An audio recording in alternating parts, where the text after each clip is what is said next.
Even with the lead, I know that was an issue last week. Yeah, it was. But I believe we scored every possession until I had fumbled, and that kind of stopped our momentum, And then they end up getting the ball and them scoring.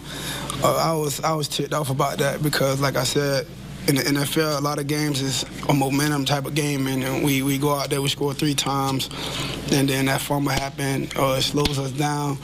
But our defense was playing lights out. Offensive line played wonderful, and shout out to Justice Hill because I believe when he on that third down, that goes unnoticed, But that was a spectacular third down for him to make a guy miss and get North up the field. What's your trust factor in him? You seem like you're going to him more weekly, and he's kind of making it look good every time you go to him.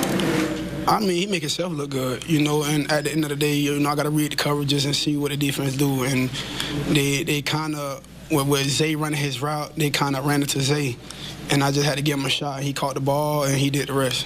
Lamar, what does a guy like Derrick Henry do for you as a quarterback? Man, Derrick Henry, he opens up the play action, running to the ball, trying to stop him from getting started in the backfield.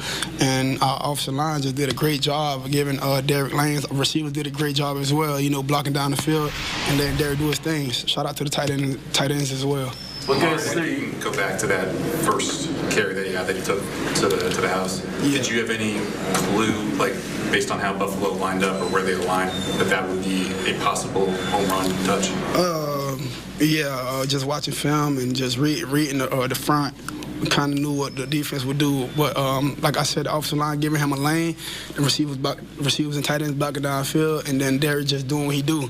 Like I said last week, I'm like, if he get in the secondary, he pretty much gone, and it's hard to catch him because he's fast. He's not just a powerful back, he's also fast, and he showed it on that first possession for the offense. Lamar, what can you say about protection and pass blocking from your offensive line, and more specifically about Patrick McCary, who only had 10 offensive snaps at left guard prior to tonight? Yeah, my offensive line did a great job. 2 weeks back-to-back. I believe if we had one sack tonight, I believe that was my fault. I believe I should have got out of that. But the offensive line did a great job tonight. And like I said, not just Pat McCarty, but Daniel Falele as well. Because that's the guy who they were speaking on the most. But just all the guys, man, they just blocked their tail off and they did what they're supposed to do. Lamar, we've seen you under center more the last couple of weeks. Talk about how the offensive play calling has added that in and your comfort level after working out of the shotgun a lot the last couple of years. Yeah, I like what Coach was doing tonight. He kept the defense honest. We was going to the gun, being on the center and like the play action game, the run game. It was just good all across the board, like I said earlier. Lamar, for the past few weeks, you've been saying that you didn't feel like you all were playing Ravens football. Did you feel like this was a game that was more characteristic of Ravens football in your eyes? It's the start of it. We got the running game going, but the receivers, they did their part. This is the type of game, we had to run the ball more. They playing too high, and Derrick just did what he's supposed to do on the offensive line as well. But our receivers helped us out a lot, too. 2 more. Who has it better than us? No! Wait a minute. That's a press score. I got no enthusiasm for the press score here.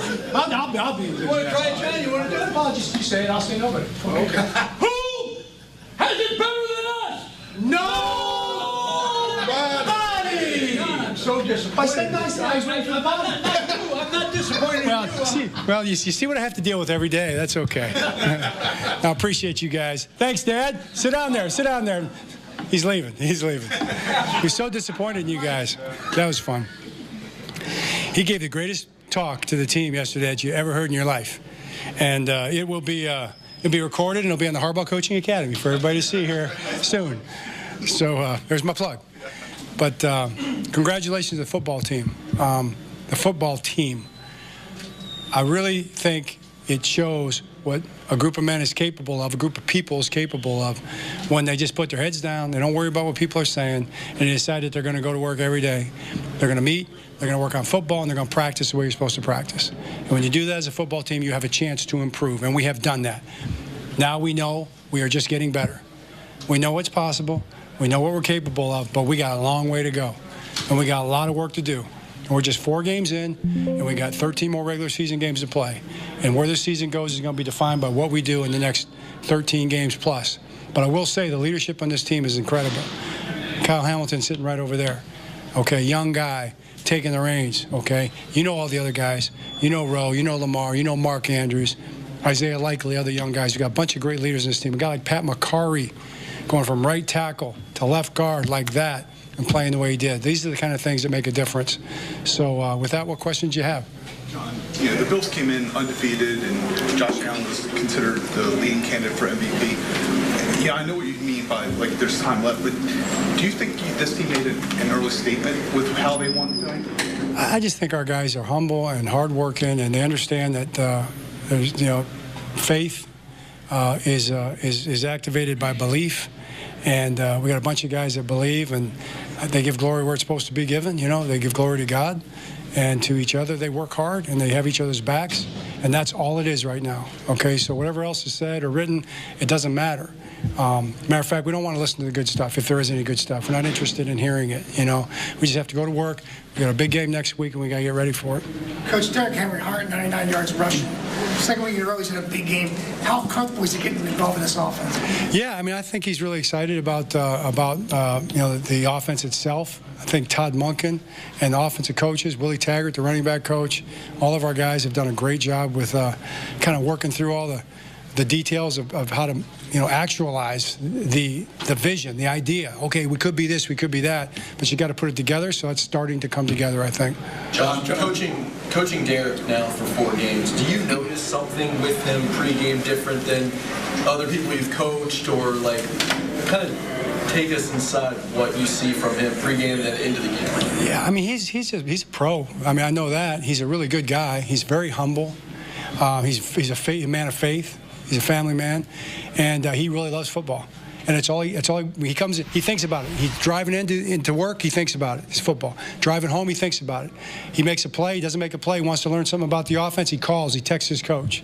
It's all he talks about is football. It's all he wants to be doing when he's at the building is do football, because it matters so much to him. You appreciate that as a football coach. John, you talked about some defensive players earlier, but can you talk a little about what Travis Jones is giving you out there? Because he might not show up in the stat sheet, but he seems to be playing at a dominant level. I agree with that. I think Travis Jones is playing at a dominant level, and obviously you watch that. You're a front guy. You always have been, and that's where the game is won and lost. Travis Jones is dominating inside. John, last week you had said you thought maybe you got a little conservative in the second half. Was there a conscious effort to be otherwise today, and how do you think that played out? There was, and we got the 2 3-and-outs coming out, which was disappointing. And then Kyle Van Noy comes up with a big turnover. Kyle had a fabulous game, gets the turnover, kind of gets us sparked a little bit. Then our offense takes over from there. And we were running the ball, I thought, very creatively, but also the boots, some of the quick play action passes were good for us.